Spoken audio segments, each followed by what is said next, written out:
Hello friends, I am GR Kumawat. You are most welcome in my YouTube channel and Facebook page GR Kumawat sir. Today we will discuss collective noun. In this topic we know the definition of the collective noun, its uses, its functions.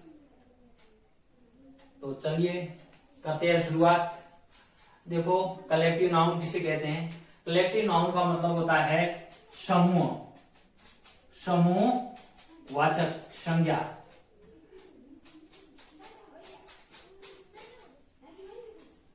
तो definition क्या है इसकी? देखिए, a collective noun is the name of a number of person और things. Collective noun उस नाम को कहते हैं जिसमें बहुत सारे नंबर और संख्या में, जो कि पर्सन हो या वस्तुएं हो, लेकिन उस वर्ड को एक सिंगुलर रूप में एक शब्द से बोला जाता है, उसको पूर्ण स्वरूप को एक शब्द में लिया जाता है, उसे हम कलेक्टिव नाउन कहते हैं। दूसरे शब्दों में हम कहें तो कॉमन नाउन का ऐसा समूह जो अपने आप में ग्रुप को दर्शाता हो, जिसका अपना अलग से कोई मीनिंग हो, कलेक्टिव नाउन कहलाता है। जैसे आर्मी है, शब्द एक है लेकिन उसके अंदर बहुत सारे सोल्जर्स होते हैं, तो group of soldiers is called army. Group of policeman, जिसे हम जवान कहते हैं, उनके पूरे समूह को हम पुलिस बोलते हैं। ठीक उसी प्रकार से फैमिली। अब पर्सन में कौन कौन से कलेक्टिव नाउन है? जैसे फैमिली, फैमिली यानी परिवार। अब उस परिवार में बहुत सारे मेंबर होते हैं, a group of family members. Crew, crew अपने आप में कलेक्टिव नाउन है, जिसके अंदर जो जहाज, पानी का बेड़ा होता है, जहाज होता है, उनका जो पूरा दल होता है, जिसको अपन क्रू बोलते हैं, a group of crew. Jury, a group of जजेज, यानी जजों का, न्यायाधीशों का समूह। कमिटी, जिसको अपन समिति बोलते हैं, और समिति में ग्रुप ऑफ पीपल और members are called committee, group of members of committee. Gang, अब ध्यान रखना, एक गैंग शब्द है और एक बेबी शब्द है।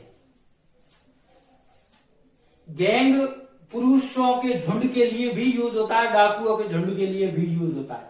अब पुरुषों के झुंड के लिए गैंग का प्रयोग किया जाता है और महिलाओं के झुंड के लिए बेबी का प्रयोग किया जाता है, baby. A group of womens are called baby. Team, team, team यानी एक टीम, जो जानते हो आप, जो खिलाड़ियों का दल होता है। फिर उसके बाद में स्थान के लिए कोई कलेक्टिव नाउन नहीं होता है, लेकिन हाँ इतना एक जरूर है कि कंट्री शब्द है, वो अपने आप में कलेक्टिव नाउन कह सकते हैं, क्योंकि ग्रुप ऑफ स्टेट, यानी वो स्टेट, राज्यों का एक समूह होता है। उसके बाद में वस्तुएं होती है, वस्तुओं का समूह होता है। जैसे वंश है, वंश यानी गुच्छा होता है, जैसे अंगूरों का वंश है, या फिर केलों का group of bananas, a bunch of banana, a bunch of grapes. उसके बाद में बक्के, गुलदस्ता, अ ग्रुप ऑफ फ्लावर्स, अ बके ऑफ फ्लावर, यानी फूलों का गुलदस्ता। Garland, a garland of flowers, जो माला होती है उसके अंदर बहुत सारे फूल होते हैं, लेकिन उसको कहते हैं एक शब्द में गार्लैंड। फिर है रीद, ये भी भगवान को पहनाई जाने वाली माला है। रोजरी, बंडल, बंडल यानी जो गठरी होती है, गठरी। जैसे बंडल ऑफ स्टिक्स, लकड़ियों का बंडल। अब उसके अंदर एक से अधिक लकड़ियां होती है तो उसको बंडल कहते हैं। फ्लीट, फ्लीट यानी बेड़ा होता है, जहाजों का बेड़ा, और फ्लीट ऑफ सी। फिर उसके बाद में क्लम्प, क्लम्प यानी झुरमुट होता है, झुरमुट। अ क्लम्प ऑफ ट्रीज, यानी पेड़ों का झुरमुट, जो बहुत सारे रो ऑफ ट्रीज भी कह सकते हैं और क्लम्प ऑफ ट्रीज, यानी पेड़ों का झुंड। इसके बाद में हर्ड। हर्ड का मतलब झुंड होता है, जानवरों का, ग्रुप ऑफ एनिमल्स, जैसे a herd of cows, a herd of elephants. जैसे फ्लाइट है, जैसे फ्लॉक है, फ्लाइट है, फ्लाइट ऑफ बर्ड्स यानी पक्षियों का झुंड। Flock, flock of sheep, flock of goat यानी भेड़ का, बकरियों का झुंड। स्वार्म, फ्लॉक ऑफ बीज यानी मधुमक्खियों का झुंड। कीड़े मकोड़े या मधुमक्खियां का जो झुंड होता है उसको हम स्वार्म, जैसे कीट पतंगों का झुंड जिसको बोलते हैं। प्राइड यानी PRID, प्राइड यानी प्राइड ऑफ टाइगर यानी शेर चीतों का झुंड। उसके बाद में लीटर यानी जो सुअर और कुत्तों के जो बच्चों का झुंड होता है उसको हम लीटर बोलते हैं। इसके बाद में हम इसके कुछ महत्वपूर्ण फैक्ट्स की बात कर लेते हैं कलेक्टिव नाउन की, कि कलेक्टिव नाउन को कॉमन नाउन की तरह यूज किया जाता है। सीधी सी बात है, ये कॉमन नाउन की तरह, कॉमन यानी साधारण, यानी कॉमन का मतलब जातिवाचक संज्ञा, उसकी तरह यूज किया जाता है। जैसे अ फैमिली, जैसे फैमिलीज, यानी कि जैसे फैमिली यूज कर दिया, उससे पहले मतलब कहने का मतलब फैमिली है तो इससे पहले अ फैमिली, आर्टिकल ए लग गया मतलब काउंटेबल हो गया। उसके बाद में फैमिलीज उसका प्लूरल बना दिया, तो ये भी कॉमन नाउन की विशेषता है। और द फैमिली, उससे पहले स्पेसिफाई करने के लिए उससे पहले आर्टिकल द का भी प्रयोग करते हैं। ये तीनों विशेषताएं कॉमन नाउन में पाई जाती है, इसलिए यहाँ पे यूज की जा सकती है, तो इसको कॉमन नाउन की तरह यूज किया जा सकता है।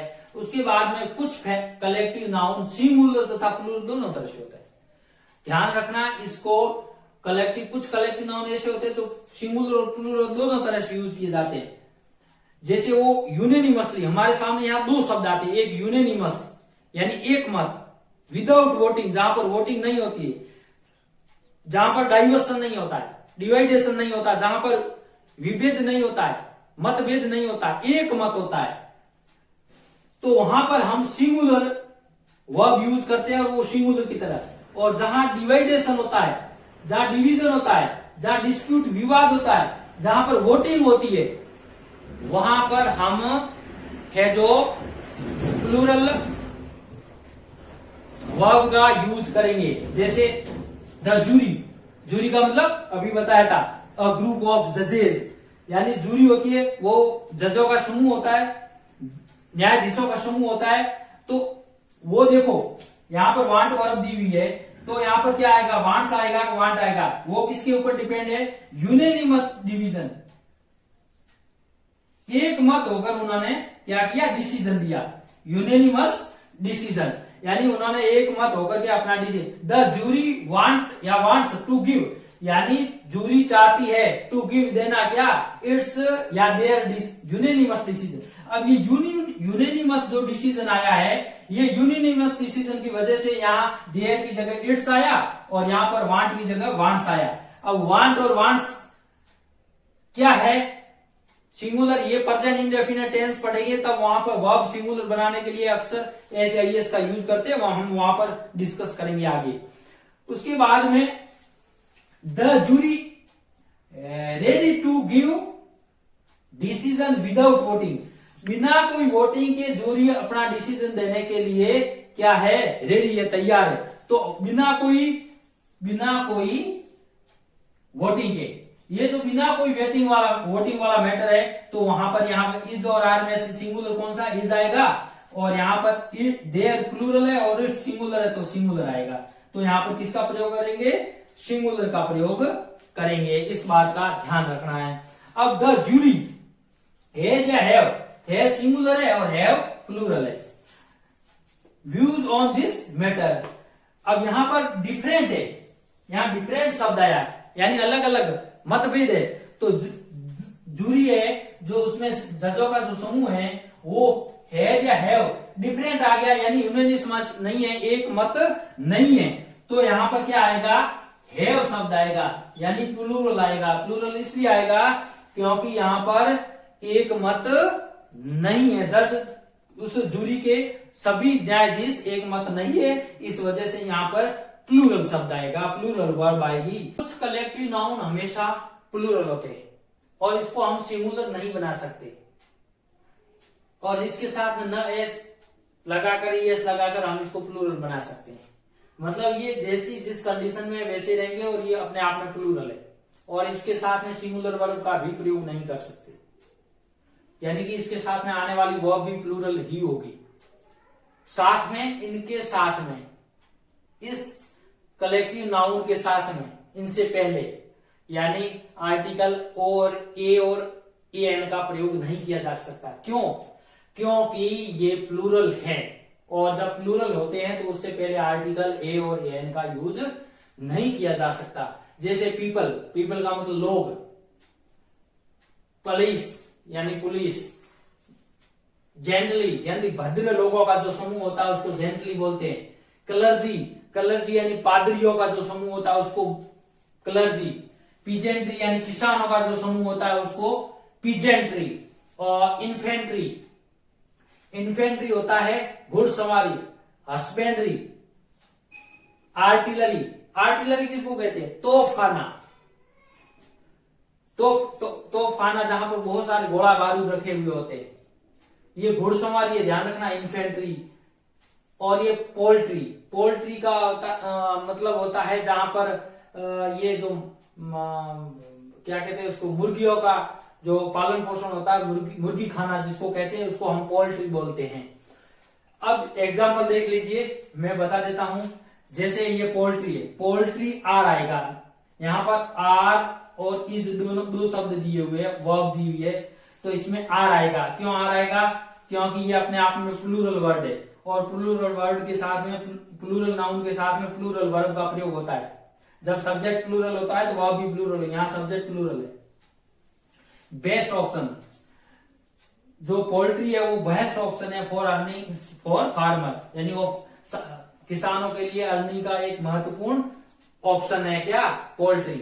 अब पीपल आर ऑलवेज, अब यहां पर भी आर और इस दोनों दो शब्द अगर ऑप्शन में दे दूं तो यहां पर क्या मैंने लिया है? आर लिया है। आर इसलिए है कि पीपल, पीपल अपने आप में प्लूरल नाउन है, और जब प्लूरल नाउन है तो उसके साथ में वर्ब भी प्लूरल आएगी। तो ध्यान रखना है बच्चों कि ये अपने आप में समझने की बात है। कुछ शब्द ऐसे होते हैं जो केवल सिंगुलर में यूज होते हैं, कुछ शब्द प्लूरल में ही यूज होते हैं। तो इन कलेक्टिव नाउन्स का आपको विशेष ध्यान रखना है, ताकि एग्जाम में, कंपटीशन एग्जाम में जब इस प्रकार के शब्द आते हैं और आपको correct form, subject verb agreement जब टॉपिक आता है उसमें भी हम इसको समझेंगे अच्छी तरह। लेकिन अगर कंपटीशन एग्जाम में ये के लिहाज से बहुत ही महत्वपूर्ण ये वर्डोलॉजी है, तो उस समय अगर इस प्रकार का कोई शब्द आपको सेंटेंस में और करेक्ट वर्ब के लिए पूछा जाता है, यानी इस टॉपिक को कहते हैं सब्जेक्ट वर्ब एग्रीमेंट, तो ये आपको ध्यान रखना है। Thank you for watching video को कंप्लीट देखिए।